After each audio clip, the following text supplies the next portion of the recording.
Tayo. Live na po tayo. Anunsyo nga natin dito. Live na po tayo.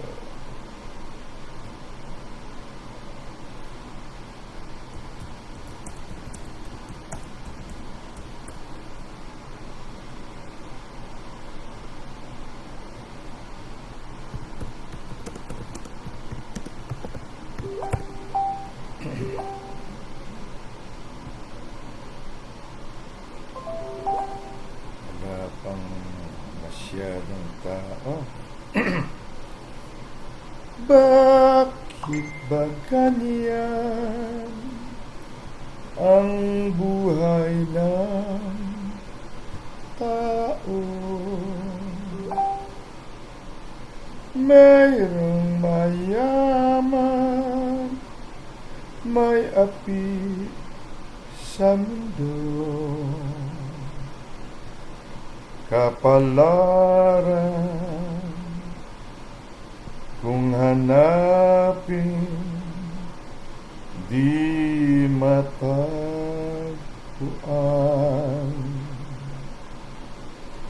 At kung minsan lumalapit nang di mo alam,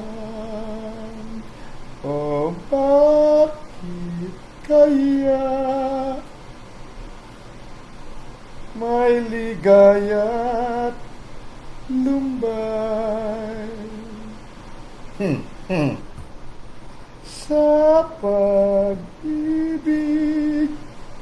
may bigot tagumpay. Yan ang tao lamang. Kailangan yung mga kaisipan, Ate Ann, Ate CJ, Ate Jem, Ate Sina, ayan na si Pastor Jean, ay dapat mabago. Hindi pwedeng salita palagi, bakit ganyan? Noon yon, dahil hindi natin alam kung sino tayo. Kaya puro tayo, bakit kaya may ligaya't lumbay? Hindi na inabot ng mga millennial yun eh. Kay Kuya Rico J yan eh. Sikat-sikat siya nung araw. Kumita ng milyon yung records niya eh. Yung record niya yan. Hello! Kumusta na kayo dyan? Hindi pwedeng ganyan, mga kabayan. Puro tayong mga bakit? Bakit ako pa? May bigot. Ano yun? May mga ganyang mga kanta ay sikat-sikat yan nung araw. Kumita yan. Alam mo kung bakit? Nakarelate lahat ng nakikinig eh. Talagang relate ang bawat isa. Ganun ako yan. Ganyan tayo noon. Pero iba na ngayon. So, si Ate Ann pa lang doon sa kabila. Nasaan na ba sila, Ate Ann? Ikaw lang yata may load. Andiyan pa ba kayo? Nagpe-fellowship pa ba kayo? Tuloy na tayo mga kaibigan, mga kapatid, kabayan. Mas magandang ating pag-usapan ngayon. Gusto ko ma-realize natin. Alam mo, binabasa natin na matagal ito. Tinuro din naman sa atin sa church. Ay, hindi naman natin masisi yung mga nagturo sa atin. At hanggang ngayon, kita mo, kababasa ko lang. Ang malaki daw problema ay nawala daw sa atin ng kaharian dahil sa kasalanan. Hindi po nawala ang kaharian. Basahin mo ang sinabi ni Jesus. Lahat ng kausap niya nung sinabi niya yon, puro makasalanan. Dahil hindi pa siya namatay at nabuhay na maguli. Ngunit sinabihan niya sila Hindi nyo ba alam na ang kaharian ng Diyos ay nasa inyo? Hanapin mo kung saan niya sinulat. At tingnan mo kung bumangon na siya mula sa patay o hindi pa. Ibig sabihin wala pa pagtutubos. Wala pang may buhay Diyos maliban sa Kanya. Pero lahat may buhay Diyos. Tulog nga lang. So doon sa tulog na buhay ni Adan, naroon ang kaharian ng Diyos. Kasi sinabi ni Jesus, ang kaharian ng Diyos ay nasa loob mo. Tulog nga lang. Kaya hindi mo pwede sabihin na wala. Hindi po nawala ang kaharian ng Diyos. Nung namatay si Adan dahil kumain siya ng bunga na pinagbawal, sinabi ng kasala, namatay po siya, natulog ang buhay Diyos niya. Pero hindi umalis. Di nga lang nagising. Inabot tayo ng pagtubos na pisikal at ang lahat ng sumama na kiisa sa manunubos ay iisang Espiritu, iisang Elohim, iisang Diyos, kung saan naroon ang kanyang kaharian sa buhay na gumising. At kahit tulog ang buhay Diyos ng tao, nariyan po ang kaharian sa loob ng tulog na buhay. Hindi po umalis. Hindi tayo iniwan. I will never leave you nor forsake you. Hindi ka iniwan. Yan ang iba na, kaya pakiusap mga modyos nyo, baguhin nyo mga kaibigan. Yung ganyang mga pagtuturo natin, isang sakmal na ng COVID yan, tapos ka. Alamin mo kung sino tayo, ha? Basahin natin. Okay? Nandiyan na ba kayo?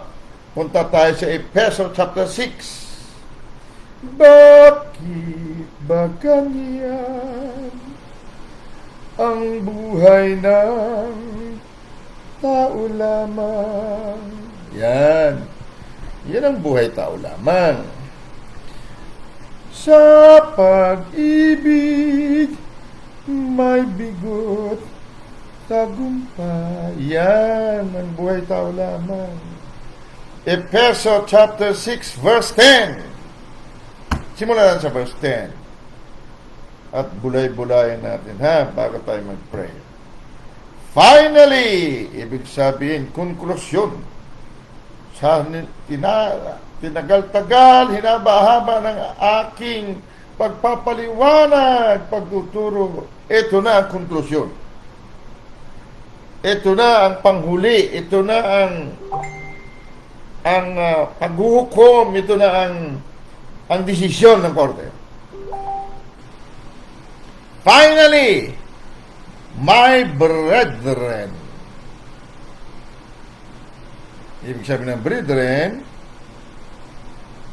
kaputol ng puso. Putol, kapatid, isang lahi. Be strong in the Lord and in the power of His might. Ang tinuro sa atin yan, karipas naman tayo, di ba? Na, be strong in the Lord, be strong in the Lord. Okay? Paliwanag natin sa verse 11, ha? Put on the whole armor of God, that ye may be able to stand against the wiles of the devil. For we wrestle not against flesh and blood, but against principalities, against powers, against the rulers of the darkness of this world, against spiritual wickedness in high places. Verse 13, wherefore take unto you the whole armor of God, that ye may be able to withstand in the evil day, and having done all to stand, stand therefore, having your loins girt about with truth, and having in the breastplate of righteousness, and your feet shod with the preparation of the gospel of peace, Above all, taking the shield of faith, wherewith ye shall be able to quench all the fiery darts of the wicked. 17, and take the helmet of salvation, and the sword of the Spirit, which is the word of God. Father Almighty, salamat sa revelation mo. Paano pa kami matatalo nito kung amin itong maging imagination, maging kamalayan? Salamat, Ama, sa iyong pahayag sa gabing ito. Abba, Daddy, tunay na ginawa mo kaming adopted sons, pinili na mga sons. Hallelujah. Father, sa oras na ito, tumatayo kami sa aming tunay na katauhan na ikaw. At kami ang iyong buto at laman. And I call heaven and earth tonight to witness na nag-uusap ang mga Diyos na anak at lahi ng kataas-taasang Diyos sa oras na ito. In the mighty name of Jesus.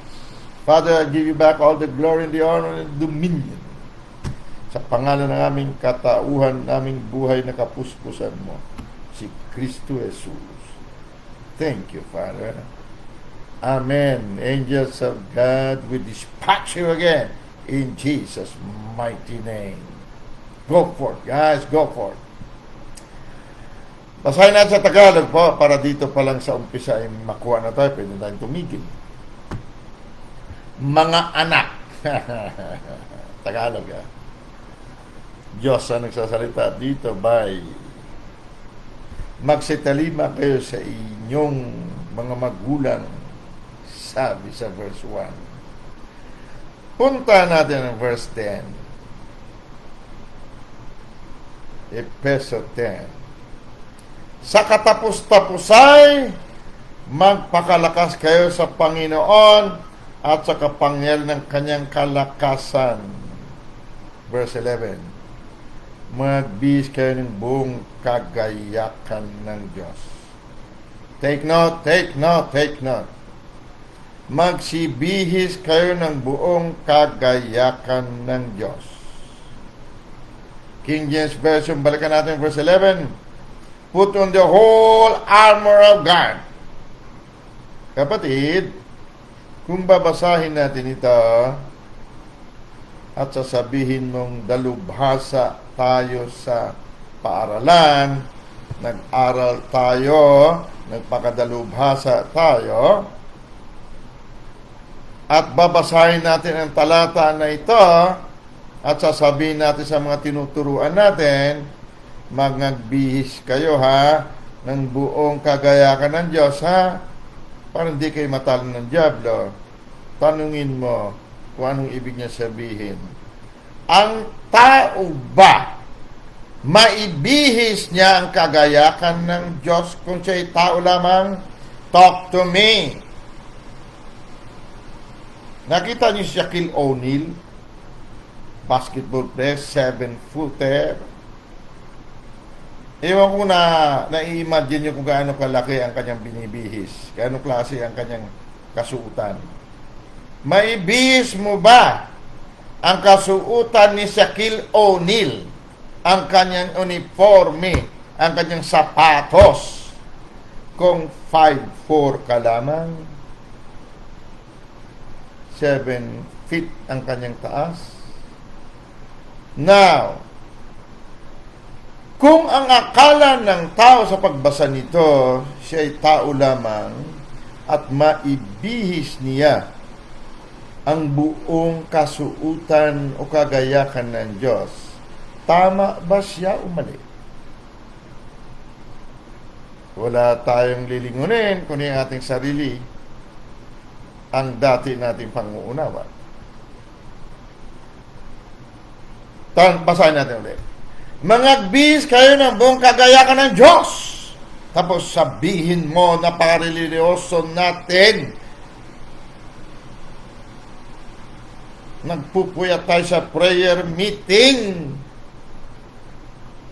Masyado tayong faithful sa ating sekta at samahan at simbahan. At kung magbasa tayo ng Bible, ganun na lamang sinasaulupan natin. Dahil gusto mo maibis ang buong kagayakan ng Diyos. Pero ang tingin natin sa ating sarili, tao lamang, tingnan mo ang sumusunod na salita. Upang kayo magsitibay laban sa mga lalang ng Diablo.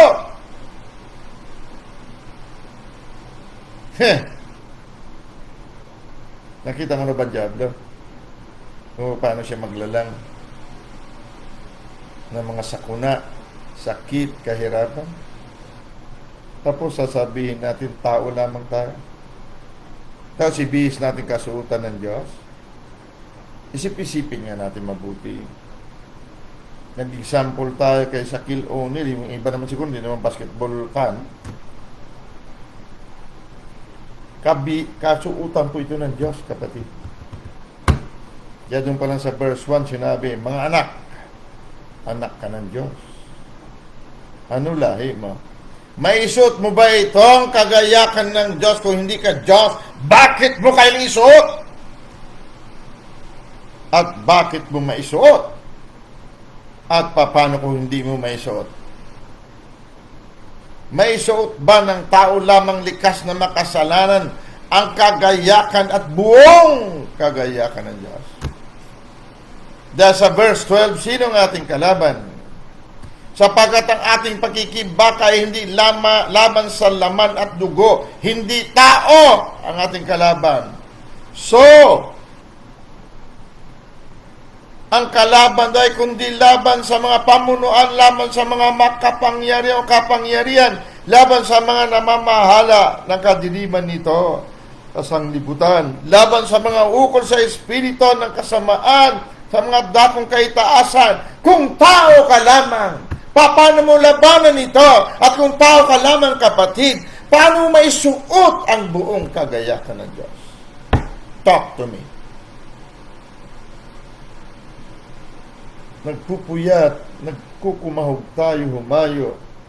Ipangaral ang Bible na sinasabi nating mabuting balita, pero masama ang ating pagkaunawa sa ating sarili. Dahil kung tao ka lamang, kapatid, imposible mo maisuot ang kagayakan ng Diyos. Dahil ito ay kagayakan ng Diyos. Malinaw ba? Malinaw ba, Ate Ann?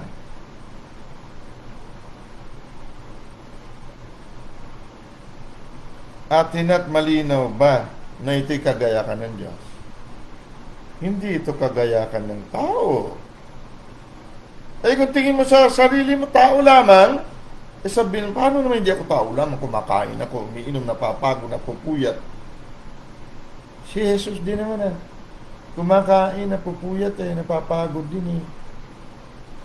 Pero naisuot ba niya ang buong kagayakan ng Diyos?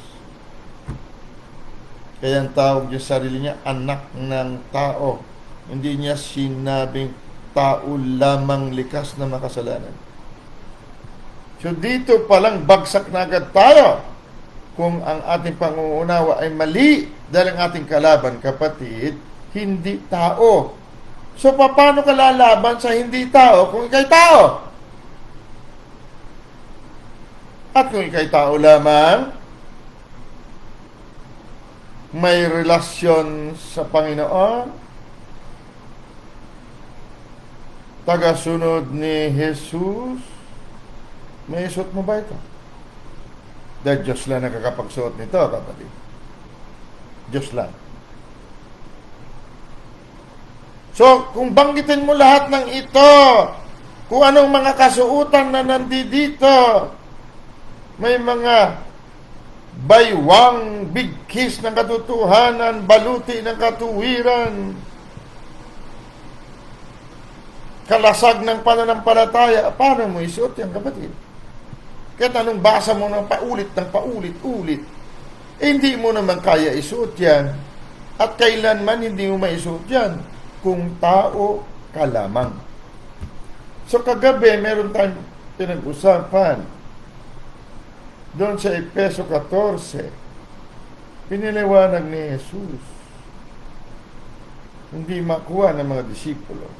Hanggang sa sila naging apostol, saka palang nila nalaman, nakuha. Na sa tahanan ng aking ama, sa bahay ng aking ama, maraming mansyon. Sino ang kanyang bahay? Nasaan ang mga mansyon? Doon sa langit, hindi natin kailangang mansyon, kapatid. Mundo ng espiritu na yon. Yan malinaw sinabi, tanong ni Kuya Dindo, na doon pala daw ay templo na natin doon. Wala na raw tayong tahanan, kundi wala ng building, kundi ang ating templo o tahanan ay ang Ama at si Yesu Cristo. Nasa ng mansyon doon. Dito kinuha ng mansyon yon sa mga nagturo sa atin. Na pagkakit mo siya lang, di bali maghirap ka dito. May mansyon naman tayo sa langit. Yan ang kaunawaan ng tao na kumakantang, bakit ba ganyan ang buhay sa mundo? Mayroong mayaman, may api. Yan ang kaunawaan natin noon. Guys, basahin mo ulit ito. Mga bihis kayo ng buong kagayakan ng Diyos upang kayo'y magsitibay laban sa mga lalang ng Diablo. Walang matibay na tao lamang laban sa lalang ng Diablo na COVID at marami pa. Paano ka maging matibay kalalang ng Diablo kung ikaw at ako ay tao lamang? Malinaw, hindi man nilahad ng gusto ng Diyos. Ngunit ang kaisipan ng mga hari, ang sabi sa Proverbs 25 verse 2, kagalakan, kaluwalhatian ng Diyos na itago ang mga bagay. Ngunit kaluwalhatian ng mga hari, halungkatin ng mga bagay na naitago na yon. Sinabi ng Diyos dito, magbihis kayo ng buong kagayakan ng Diyos. Hindi niya sinabi Diyos kayo. Ngunit, kung unawain natin, paano maibihis ang kagayakan ng Diyos kung ikaw ay tao lamang? Kapatid, panahon na para gumising tayo. Panahon na para tayo magising sa tunay nating katauhan. Maraming beses na, maraming kamag-anakan na ang pinaslang, ninakawan, pinatay at winasak ng panliling ng turo ng ating mga ninuno. Oras na para magdesisyon tayo.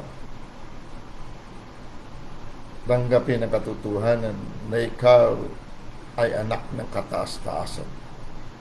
Ang lahi at DNA natin ay Diyos.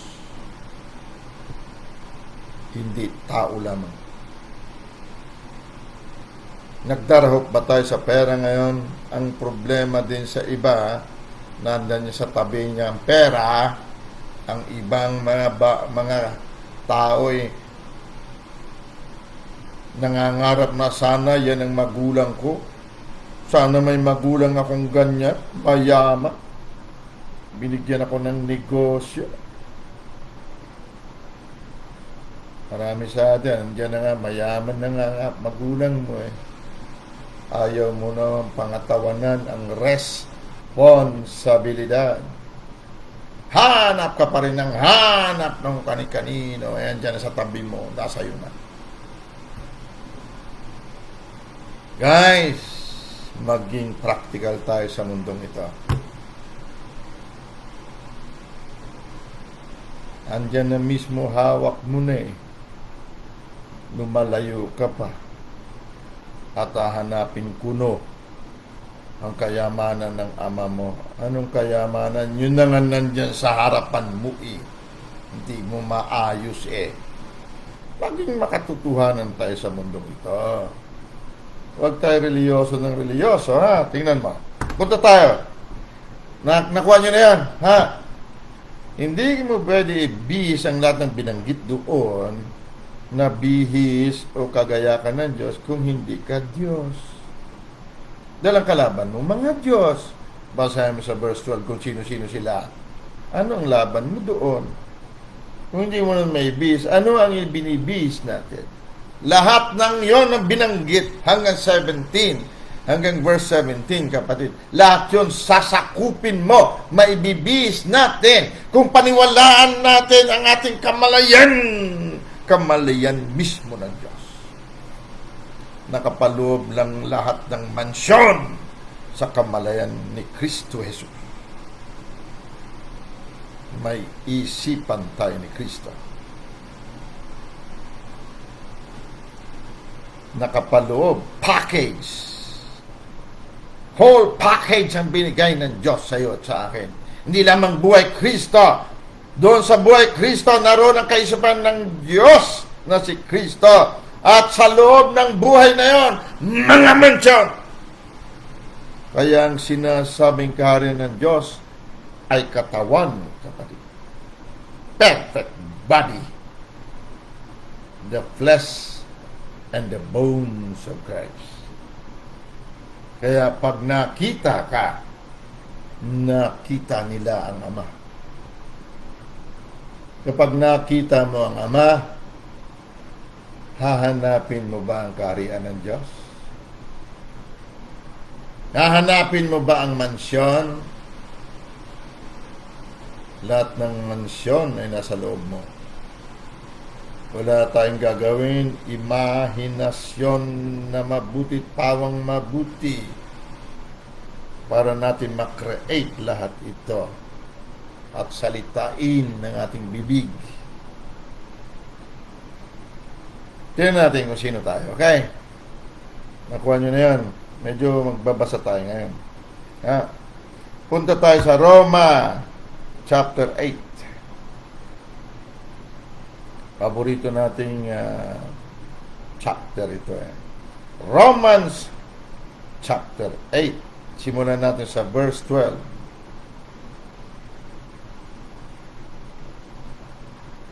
Hindi mo pwede ibihis ang kasuotan ni Shaquille O'Neal. 7 feet yun. Kuya Dindo, ilang feet ba itong si Kuya Dindo? 5'9 ka ba, Kuya Dindo? 5'7". Paano may suot naman yun? Kasuutan ng taong yun. Lalo na kung Diyos! Paano mo na maisuot yun? Hindi ka naman Diyos. Kasuutan ng Diyos yun. Palagay ko naman ay legal yung pagkapaliwanag natin. Correct? Romans chapter 8. Simulan natin sa verse 12. Aklat ng Roma. Pakinggan nyo po mabuti. Please, please, pakinggan nyo mabuti. Pakinggan natin mabuti. Para makilala natin ang tunay nating sarili. Hindi nagdadarahok tayo. Pumasok tayo sa ministry para magpakahirap. Tapos pag hindi nagbigay isang kapatid, porque may pera, sisisihin mo yung kapatid din. Grabe naman ito, kapatid mo ito. Hindi mo na makabigay ng offering dito. Galing Saudi, kaya yung ganyan. Kapatid. Bakit kaya may ligaya lumbayan? Puro bakit? Bakit kapatid hindi ka nagbibigay? Samantala, lahi ka ng Diyos. Eto, basahin mo ito. Verse 12. Kaya nga mga kapatid, mga may utang tayo hindi sa laman, upang mabuhay ayon sa laman. Therefore, brethren, we are debtors not to the flesh, to live after the flesh. Verse 13. For if ye live after the flesh, ye shall die. Ito nga yung paniliwanag sa atin. Alam mo kapatid, hindi ka pa sa ministry. Bakit? Bakit po? Namumuhay ka sa kasalanan eh. Bakit po? Nangangamuhay kayo sa laman eh. Bakit nga po? Hiniwalayan ka ng asawa mo. Hindi ka na pwede. Yung mga salitang hindi ka pwede, yan ang laman. Yan ang tunay na nangabubuhay sa laman. Paningin niya sa tao, tao lamang, dahil ang tingin niya sa sarili niya, tao lamang. Pero gusto niya mayroon siyang titulo, kataas-taasang reverend. Tandaan ko yung may post office box ako dyan ng araw sa main post office natin dyan sa Loton. Hindi ako makapunta dun sa layo Pampanga. Minel na lang sa akin yung ano ba yung minel sa akin na nakalagay ng to Reverend, ganon, pangalan ko. Ba malaking sobre. Ito yung binubuksan ko yung mailbox ko doon. Yung mga maliit na sobre lang nakita ko. Tatanungin ko sa window, meron pa po ba sa box ganito? Ay, Reverend! Gulat naman ako. Hindi ako magkamali, 2004 yata. Kahit na anong reverend mo, kung tingin mo sa sarili mo, tao lamang, hindi ka reverend. Sorry. Ganyan din ako nung araw. Sapagkat kung mga buhay kayo ayon sa laman, ay mga mamatay kayo. Pag sinabing ayon sa laman, kapatid, hindi yung nagkakasala ka lamang, kundi yung paningin mo sa sarili mo ay tao lamang. Yan ang laman. Patay ka, kapatid. Itong COVID na ito, mamuhay ka tao lamang, tinan mo kung di ka niya pigain. Yan ang ibig sabihin. Hindi mo may suot kailanman ng kagayakan ng Diyos. Hindi. Dahil hindi ka Diyos Tao ka lamang. Nasa laman ka. Sapagkat kung mga buhay kayo na ngayon sa laman, mga matay kayo, datapwat! Kung sa pamamagitan ng Espiritu ay pinapatay ninyo ang mga gawa ng laman at mga bubuhay kayo. Dito, hirap na hirap tayo. Paano ko patayin itong laman na ito? Paano mo patayin? Laman ka nga. Hindi ka naman nakaalis sa laman. King James natin basahin. For if ye live after the flesh, ye shall die. But if ye through the Spirit do mortify the deeds of the body, ye shall live. Isinulat ito ni Apostol Pablo ayon sa kanyang binigay na kaalaman. Hindi niya isinulat ayon sa kaalaman ng tao lamang. Kaya kung tao lamang gagamitin natin pangunawa dito, hindi mo makuha. Ang ibig niya sabihin, pag ang iyong kamalan ay tao lamang, mamamatay ka, kapatid. Kung ang imagination natin good and evil, patay tayo, kapatid. Through the Spirit, ibig sabihin, through the Word, that the Spirit and life, you shall live. At papatayin mo, sabi niya, ang katawan mismo ng kamalayang laman. Kaya ka mabubuhay. Diyos at tao lamang ito, kapatid. So kahit anong turo natin kung kaharian ni sinong kaharian, kung tingin mo, ikay tao lamang, tapos itinuturo mo kaharian ng Diyos, tapos ka, kapatid. Tapos ka, sabi ko sa iyo. Ayan, malinaw, verse 13. Patay ka, sabi niya, you shall die. Kahit na anong galing mo magturo about the kingdom of God.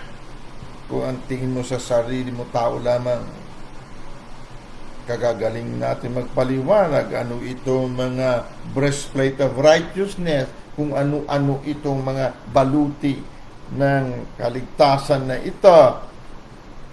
Kung ano-ano na lang paliwanag natin. Pero yung pinakasumasakop noon, hindi natin matanggap na ang sumasakop niya lahat, kamalayan, wonderful imagination ng buhay Diyos.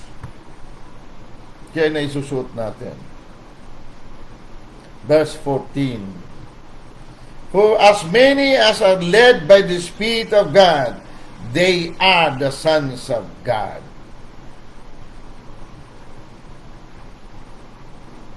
Tagalugin mo nga ang LED. Sabi sa Tagalog, sapagat ang lahat ng mga pinatnubayan ng Espiritu ng Diyos ay sila ang mga anak ng Diyos. Pag pinatnubayan ka raw ng Diyos, anak ka ng Diyos.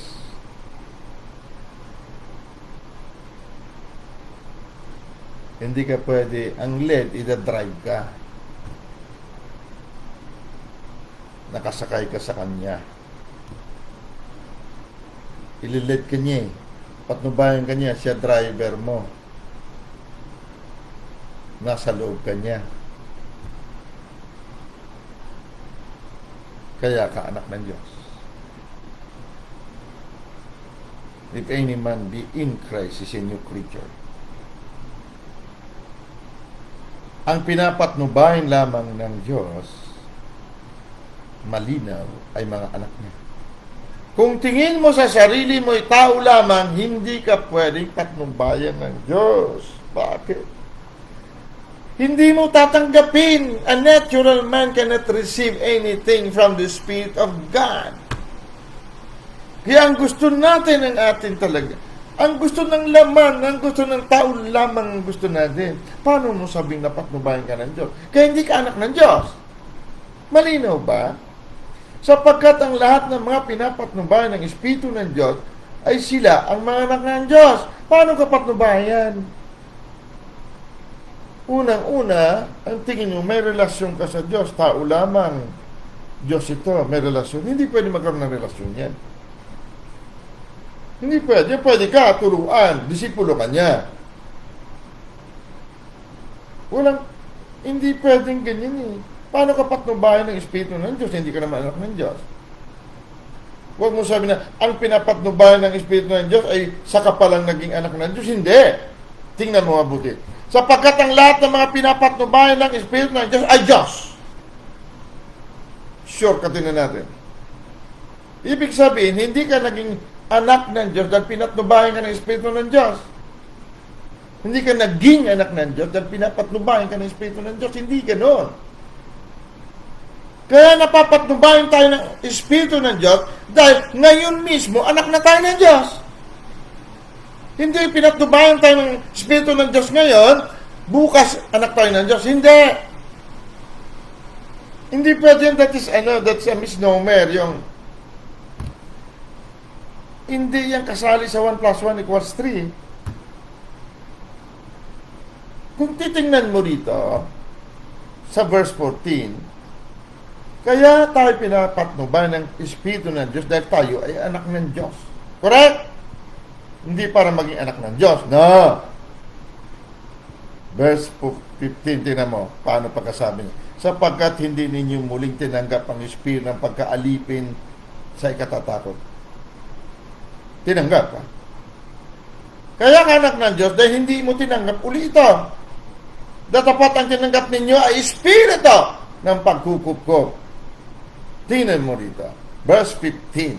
For ye have not received the spirit of bondage again to fear. Huwag mo na tanggapin uli ang spirit of bondage. Yung bakit kaya may bigot tagumpay daw. Alisin mo na yung mga conversation, the old man. Alisin natin, ha? Wala na yung pag nakaharap mong boyfriend mo, panay naman ang tanong mo, love, mahal mo ba talaga ako? Yung mga tanong na gano'n, malinaw pa sa araw yan na wala kang katiwa-tiwala. Correct. Ano ba ang pag-ibig? Anong pag-ibig? Sa mga gusto ibigin, makinig. Lalo sa mga torpe. Ganito ah. Ito ang principle. Kung maipost nyo dyan, paborito ito ni Ate CJ. Minahal natin siya dahil siya ang unang nagmahal sa atin. Iyan ang pag-ibig. Pero minahal mo siya, tapos pa na yung tanong mo, mahal mo ba talaga ito? Naloko na, binaliktad mo na. ang formula. Kaya ka minamahal niyan, kapatid, tandaan mo. Dahil ikaw ang unang nagmahal sa Kanya. Pag nauna ang tunay na pagmamahal mo sa girlfriend mo, sa boyfriend mo, sa asawa mo, kapatid, kahit saan siya pumunta, ano man ang gagawin niya, sumama man siya kung kani-kanino, babalik at babalik sa'yo. Bakit? Ganyan ang pagmamahal na totoo. Diyos yan. Kaya kahit na sinasabi, minsan tinanong tayo ng isang kapatid, paano po ito mga humiwalay? Pag natikman na yan ang pagmamahal ng Lord, kahit ano pa ang gagawin niya sa labas, kahit na ano pa, sino pang demonyo samahan niya, babalik at babalik yan sa pag-ibig. Bakit? Yan ang prinsipyo ng pag-ibig. Pero kung pagmamahal natin sa ating iniibig daw ay madaya na pagmamahal, ganito sasabihin mo, oras na niloko mo ako. Sa oras na niloko mo ako. Hindi ba ganyan pag-ibig? Okay? Sana mapaksain natin yan. Kaya lang maraming mga young people dito na hindi pa dapat umibig. May mga young people ba dito na pwede na ninyong tanggapin ang paliwanag na yan? Okay, tuloy muna tayo. Ibang topic na naman yan, sabi nga ni Ate Sina. Okay. Hindi kayo tumanggap, sabi niya. Ibig sabihin tumanggap na, ha? Hindi kayo tumanggap ng espiritu ng bondage against the fear. Anong tinanggap natin? But we have received the spirit of adoption, whereby we cry, Abba, Father. Ang salitang adoption dito, kapatid, hindi ka kaano-ano inadapt ka. Hindi po ganun. Ang ating kasi pagkaunawa sa sinasabing adoption, adopted, hindi ka lahi, hindi ka ano-ano. Inangkin lang na anak, pero hindi ka dugo. Di ba? Adopted. May mga adopted dito siguro Ang sinasabi dito, adoption, ito yung mga anak na natuto maging katulad ng kanilang ama. Mayroong kamalayan ni Aya na ama na kataas-taasan. Kaya sabi niya, umiiyak siya, cry. Ibig sabihin ng cry dito, hindi umiiyak ng katalunan, kundi ang cry dito, cry, hiyaw ng tagumpay. Pag sinigaw mo, Aba! Kilalang kilala mo kung sino si Aba. Si Aba at ikaw ay iisa. Pag nakita si Aba, yan ang adopted son. Yan ang sana naturuan, hindi nahahapay-hapay sa mga turo na kung ano-anong doktrina. Hindi na siya baby Christian. Nakaisa na niya si Aba. Kaya kaya niya sabihin, pag nakita mo ako, Felipe, nakita mo ang Ama. Pag hindi pa natin buo na masasabi yan, hindi ka pa tunay na sumigaw o nag-cry, Aba! Na ang ibig sabihin ay Father. Pag sumigaw tayo ng Aba, kapatid, ang Ama mismo ang sumisigaw. Lahat ng tuhod sa langit, sa lupa, sa ilalim ng lupa, nangangatog at lumuluhod. Lahat ng kasukasuan mo na may diferensya, dugo mo na mayroong bahid ng kung ano-anong dumi, sa oras na isigaw mo yun dahil naging adopted son ka, dahil hindi ka na nakagapos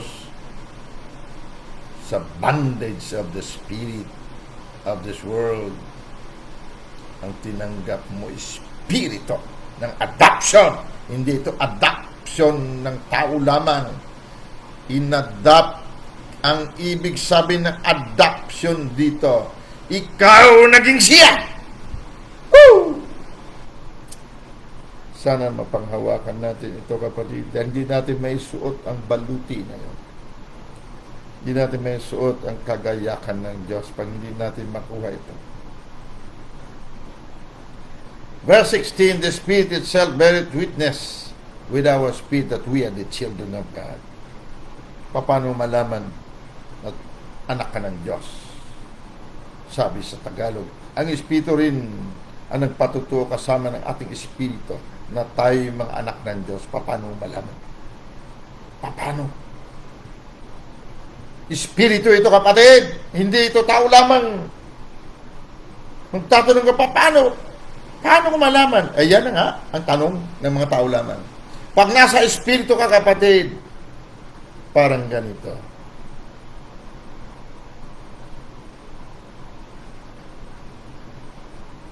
Si Ate Noah namin magaling mag-drawing yan. Magdo-drawing siya. Tanungin mo siya, alam mo ba ginagawa mo?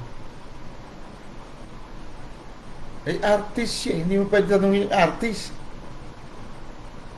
May mga nag-aayos ng buhok, ano? O nagme-makeup. Tingin pa lang sa mukha mo, alam ko na kung anong dapat sa'yo. Alam ko na diyan ako magaling. Hindi niya sabihin, hindi niya alam ginagawa niya. Parang ganyan sa Espiritu, kapatid. Pag nasa Espiritu ka, o nasa katauhan ka, ni ako nga, ang imagination mo. Walang kamintis-mintis. Wonderful ang tawag doon. Kamangha-mangha. Kaya masasabi mong, alam ko, anak ako ng Diyos. Pag nasa Espiritu ka na, kapatid, sa kamong malaman yan. Sa ngayon, kung wala pa, okay lang. Mamaya-maya lang. Banggitin mo lang, I am. Si ako nga. Na si ako nga. Si ako nga. I am beautiful. Yan, I am that I am. I am beautiful that I am. I am good and very good that I am. I am rich that I am. Kasi yan ang totoo. Verse 17, ito. Pakinggan niyo mabuti. Dito tayo magtatapos. Pero gusto ko makuha niyo ito. At kung mga anak ay mga tagapagmana nga, mga tagapagmana sa Diyos. Pakinggan niyo mabuti ang pagkasabi sa Tagalog. At kung mga anak ay mga tagapagmana nga, tagapagmana sa Diyos. Diyan muna tayo, ha? Hindi ka nagmana ng kung ano meron ang Diyos. Dahil ang buhay mong Kristo ay kapuspusan ng Diyos. So, ang ibig sabihin sa King James Version dito, tingnan mo, verse 17, and if children, then heirs, heirs of God. Ang minana mismo natin ay Diyos. Hindi yung kung anong kaharian lang ng Diyos, kung ano lang ang kanyang maginto at pilak, no. Ang minana natin mismo ay ang Diyos. Kaya ang sabi sa Kolosa, tayo ang kapuspusan ng Diyos sa katawan. Sandali. Linawin natin. Kasi barya-barya lang nakaka-stress na tayo. Bakit? Hindi natin matanggap na hindi ginto at pilak ang minana natin. Ang minana natin ang naglalang mismo ng ginto at pilak. Ang Diyos mismo. And if children, then heirs, heirs of God, joint heirs with Christ. Gusto ko pakinggan yan, joint heirs. Hindi sinasabing co-heirs. Pag sinabing joint heir, kapatid, si Kristo at ikaw may buong karapatan sa Diyos. Ulit. Pag co-heirs,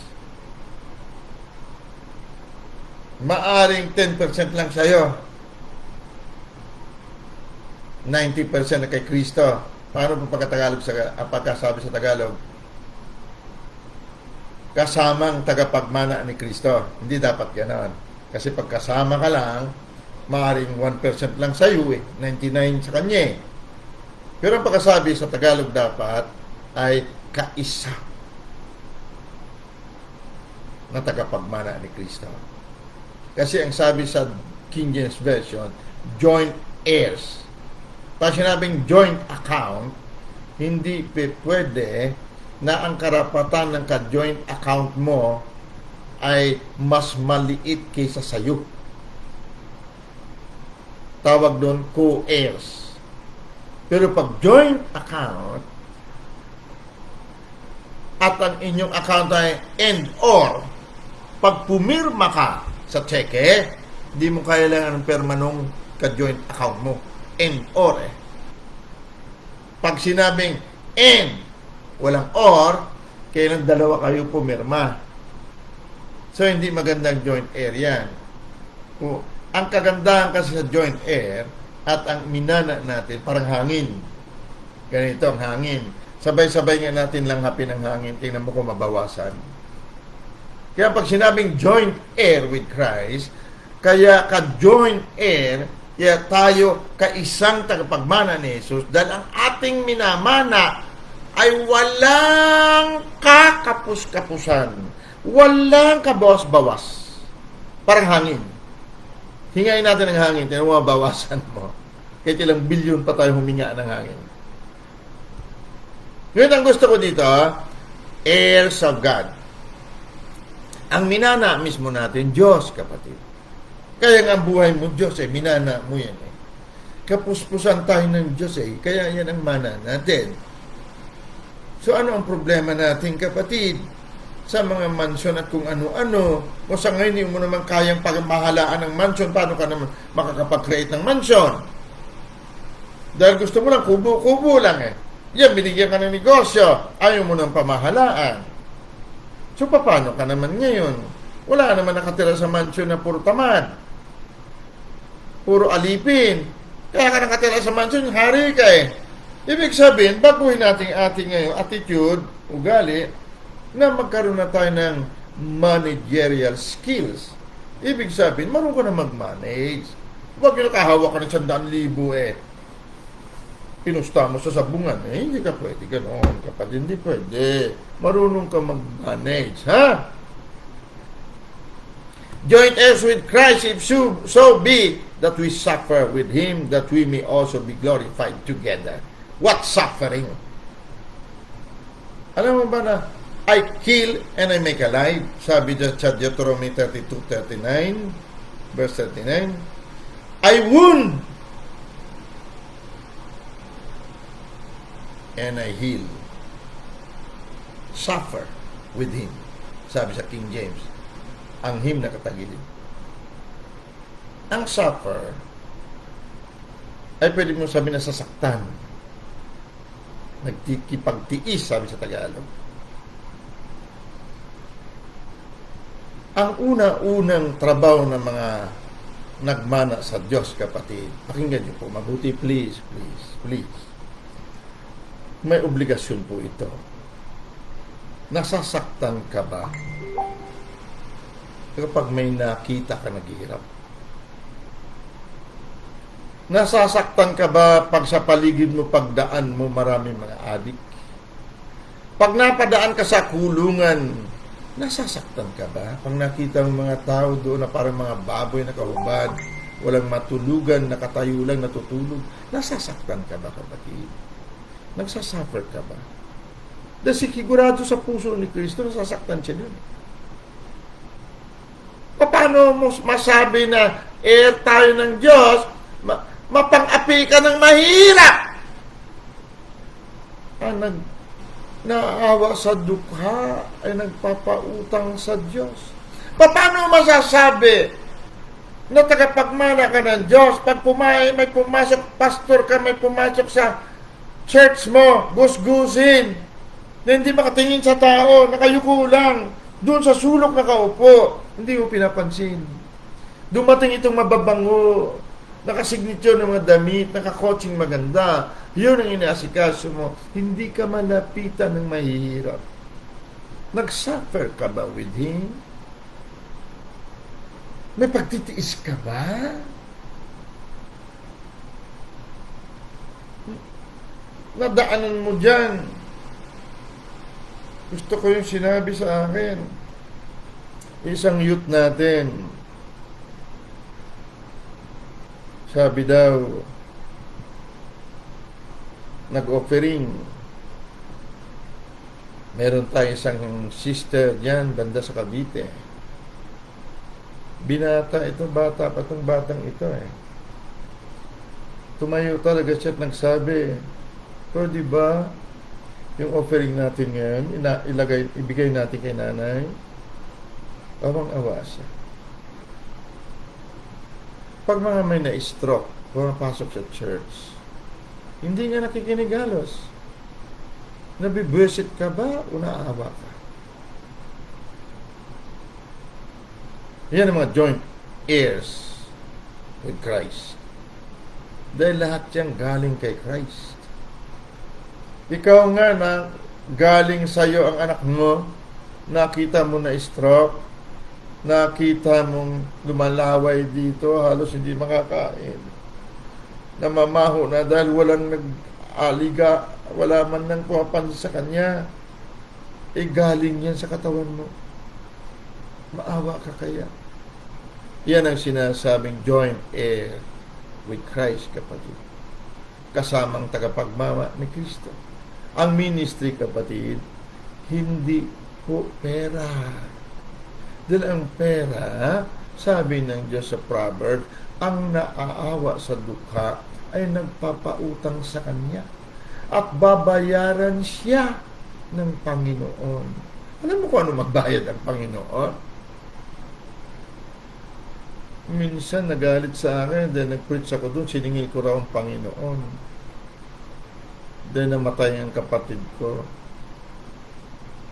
Sinabi ko sa asawa niya, umiiyak na sila.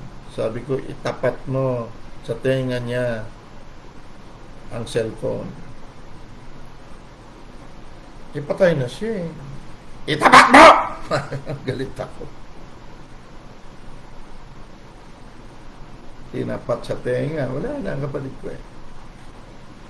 Sinabi ko muna sa Panginoon, Panginoon, maraming dukha ang kinaawaan ko. Ang sabi mo, pag naawa kami sa dukha, nagpautang kami sa iyo. Sa oras na ito, sisingilin kita, Panginoon. Ibalik mo ang buhay ng kapatid ko. Ang tagpo na yung pag naalala ko, naiiyak ako. Sinigawan ko ang kapatid ko. Bumalik ka! Sa pangalan ni Jesus. Nandito ako sa Intramuros, nandun sila sa Iloilo. Maya huminga. Puno daw ng putik ang katawan. Inuwento niya kung paano bumubulusok daw siya sa balon na napakadilim, maputik.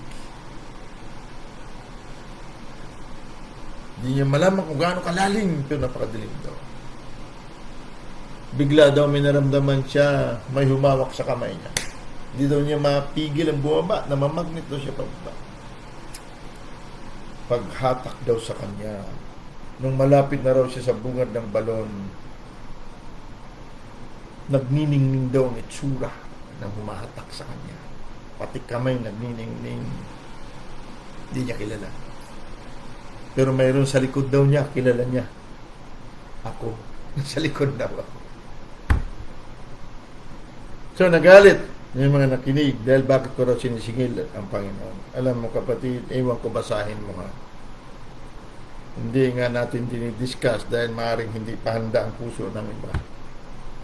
May talata sa Bible, sinabi ng Panginoon, command ye me.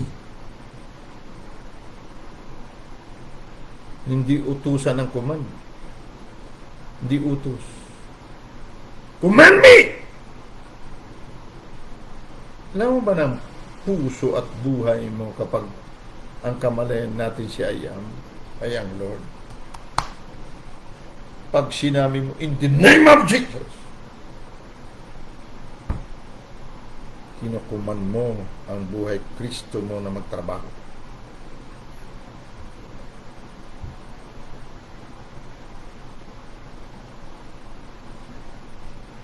Gusto ko sa gabing ito maunawan natin na hindi tayo pwede maging joint heir, tagapagmana kasama ni Kristo, na makasarili tayo. Pag masama ang loob natin, ayaw na mag-preach. Ayaw mag-live, nahihiya na hindi ko maintindihan. Anong kinahihiya mo? Mangaral ka ng mabuting balita, salita ng Diyos, kinahihiya mo? Anak ka ba ng tatay mo o hindi? Ba't mahiya tayo humayo? Pag-uwi natin sa bahay natin, ba't hindi natin masabi kay nanay, kay tatay, kay papa, kay mama, Mama, lahi tayo ng Diyos. Ayaw man sa gusto paniwalaan. Bago palalangin ng sanglibutan, kaisa ka na niya at pinadala ka niya dito upang maging banal at walang dungi sa harapan niya sa pag-ibig. At nakapagmana tayo ni Kristo Jesus. Pag hindi tayo nag-suffer ng ano, okay lang sa atin makita ang kapatid natin nahuhulog na sa bangin. Hindi natin mapagsabihan. Okay na sa ating mga kaibigan natin, naaagaw ng dyablo. Hindi alam kung sino sila, babae sila o lalaki. Wala ka malang sinabi, kapatid, you don't suffer with him. Wala ka. Hindi ka nasasaktan ng anak ng Diyos, dinadaya ng dyablo. Paano ka maging joint heir with Christ? Okay lang sa'yo, porque sinabi ng mundong ito na may karapatan sila, iba sila, iba ang sex nila. Kapatid, alam mo ang katotohanan, pakiusap. Pag hindi ka nagsasuffer with him, pag hindi ka nasasaktan, katulad ng puso ni Kristo na nilinlang ang kaibigan mo, kamag-anak mo, kapatid, sa gabi, tawagin mo, command mo ang buhay Kristo mo. Pagtulog sila, ilehans mo. Palayasin mong espiritu na yan sa kanila. Ikaw lang makagawa niyan, kapatid. Huwag mo ipanalangin sa Diyos na palayain sila. Hindi magawa ng Diyos yan nang wala siyang buto at laman. Ikaw ang magpalayas ng dyablo na yan sa pangalan ng iyong buhay. Kaisa mo tagapagmana ng Diyos. Okay lang sa atin, nakita mo ng kapatiran, kadugo mo mismo, papunta na ng impyerno. Maging dito sa lupa, na dadanas na niya yung impyerno, wasak ang puso, hindi makamove on. Hindi ka ba nasasaktan? Hindi ka ba nagsasuffer? Hindi ito suffering na maglumuhod ka mula doon sa pinto ng church, papunta doon sa altar, balik na naman katulad ginagawa namin nung araw sa Baklaran. Pagdating doon sa likuran, may santo doon, pahid ka naman ng panyo mo, pahid. Lahat doon, kung may sakit, nagpapahid doon. Hindi mo din alam, pahid ka rin daw. Tapos, kung may mga TV yun, mabuti na lang, hindi ka rin nahawa. Ang suffering, kapatid, spiritual ito na damdamin, na hindi niya kayang tanggapin ang hindi ayon sa Diyos. Mula sa gabing ito, kapatid, please, gusto nyo ba na makita ang mga mansyon lumabas mula sa atin? Na hindi na magtatanong pang bakit ganyan ang buhay ng tao. We suffer with him. Basahin natin. Sa Tagalog, verse 17, at manalangin tayo. At kung mga anak ay mga takapagmana nga, mga takapagmana sa Diyos, at mga kaisa tagapagmana ni Kristo, kung gayon nga, makipagtiis tayo sa Kanya upang tayo lumuluwalhati naman kasama niya. Walang lumuluwalhati, kapatid, hindi Diyos. Ngunit ang sabi mo na makipagtiis, mag-suffer, may sakit na darama pag nakita ang mga naliligaw. Kaya sabi ni Jesus, ang una niyang layunin sa pagpunta dito, hanapin at iligtas ang mga ligaw. Hindi na nga natin hinahanap, nandiyan na nga sa tropa natin. Nandiyan na sa pamilya natin, pamamahay natin, trabaho natin. Hindi mo na hinahanap, nandiyan na, dinala na nga sa'yo. Hindi ka man lang nagsasuffer, pero gusto mo ng mansyon.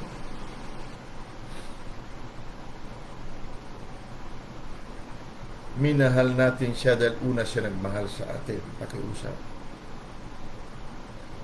Pandarin natin ang pagmamahal na ito na si Kristo mismo. Pandarin natin ang God na love.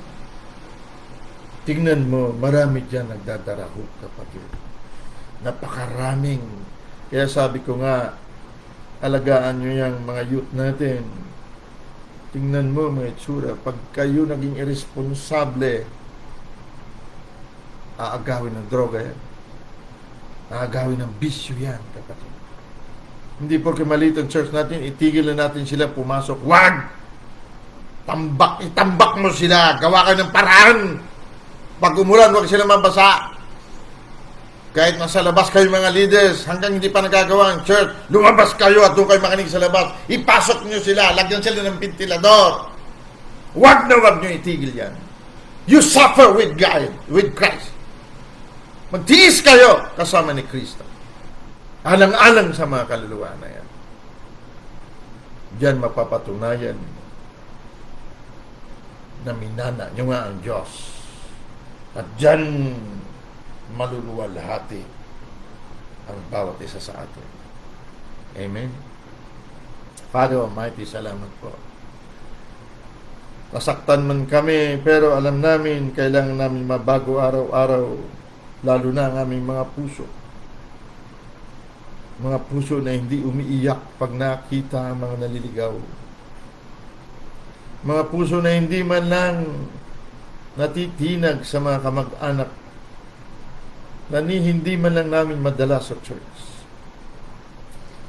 Mga puso na hindi man lang umiiyak pag nakita mga bata 14 anyos lulong na sa droga. Hindi man lang kami umiiyak pag napadaan kami sa kulungan, sa mga rehabilitation center, sa hospital. Ama, sa gabing ito, salamat at naihusto mo ang aming mga puso. Tagapagmana mo kami, pero mayroong function ng Espiritu na minana namin na ikaw, na hindi basta natutulog, naging komportable, pag nakikita namin mayroong nagdaraho. Ama, sinabi mo sa salita mo, hindi kami nagtatrabaho para yumaman. Nagtatrabaho kami para kami makapagbigay, makatulong sa mga nangangailangan. Dahil ang buong mundo na ito pinamana mo sa amin. Ikaw mismo ang minana namin, Ama. Kaya salamat at ang bawat isang nakinig, na kung nakita sila, nakikita ka, Ama, dahil nasasaktan kami kapag nakita namin mayroon kang mga nilalang na galing sa iyo na hindi ka pa kilala at hindi pa nakuha ang kanilang mana. Kaya sa gabing ito, Ama, salamat sa konbiksyon ng katotohanan. Gusto naming rumangya, ngunit hindi kami responsable. Kaya sa gabing ito, salamat at tinuro mo sa amin, kinumbiktan mo kami sa aming katuwiran. May sa katuparan namin ang aming obligasyon na responsibilidad. Dahil ikaw ang responsibilidad naming minana. Salamat po, Abba, Daddy. We cry, Abba, Father. Because we are your adopted sons and daughters. And with this, I call heaven and earth tonight na mag-witness na lahat kami anak ng Diyos. Dahil pinatubayan kami ng Espiritu ng Diyos, tanda na kami ay anak ng Diyos, at gagawin namin ang aming obligasyon at responsabilidad mula sa gabi nito. In Jesus' mighty name, you listen, heaven and earth. For we are talking with our Father, Abba, Daddy, na siya ngayon ang authority, responsable, na siyang minana namin. Dahil siya ang aming kapuspusan, ayon sa aming buhay si Kristo Jesus. Father, salamat. We give you back the honor and the glory and the dominion. Sa pangalan ng aming katuwiran at buhay na iyong kapuspusan. Pag nakita kami, nakikita ka naman. Dahil we suffer with you. So that we are glorified together with you tonight. In Jesus' righteous name. Amen. Guys, sorry kung nasaktan tayo. Pero kailangan natin minsan pakinggan ang katotohanan dahil marami tayong pagkukulang. Napakarami. Hindi tayo pwedeng babanding-banding, guys. May mga pamilya tayo, may mga sunod na henerasyon na umasa sa atin. Teach the child in the way he should go. Kaya itong ating teaching, itong ating pagtatagpo, minsan nasasaktan tayo. Pero kailangan. Para tapyasin ang dapat matapyas. Amen. Tandaan mo, kaya lahat tayo na patuloy na namamahagi. Dahil ikaw ay ako. Ako ay ikaw. Pag nakita ko naghihirap ka, kasakit ka, kung anong naramdaman mo, hindi ayon sa iyong tunay na pagkatao, huwag mo sasabihin, hindi ako nasasaktan. Dapat ganyan ka rin. We suffer with our life, Christ Jesus. Pag may nakita tayong mga nilalang nasa hindi ka nais-nais na sitwasyon at hindi tayo nasaktan, kapatid, hindi tayo nagmana sa Diyos. Andyan ang Diyos. Buhay natin ang Diyos. Pero ang puso na ito, kapag iba ang imahinasyon, hindi natin maisuot ang full armor of God. Ang kamalayan ni Ayam, hindi natin may sakatupan pag ang puso na ito hindi kasing isa ng puso ni Kristo Jesus. Panalangin ni Pablo sa lahat sa atin that Christ may dwell in our hearts. Nasa gabing ito, huwag tayo babanding-banding. May kalaban ba? May kalaban. Pero takot sila sa atin. Kapag we suffer, buhay ibibigay ng Diyos sa iyo. Siningil ko ang Diyos. Binayaran niya ako ng buhay. Naawa lang ako sa lupa. Nagpautang ako sa Kanya. Kaya guys, please, please, please. Hindi ko sinasabi ito dahil galing ako sa hirap. Huwag tayong palalo pakiusap. Amen. Glory to God. Hallelujah. You have a wonderful evening. Love you.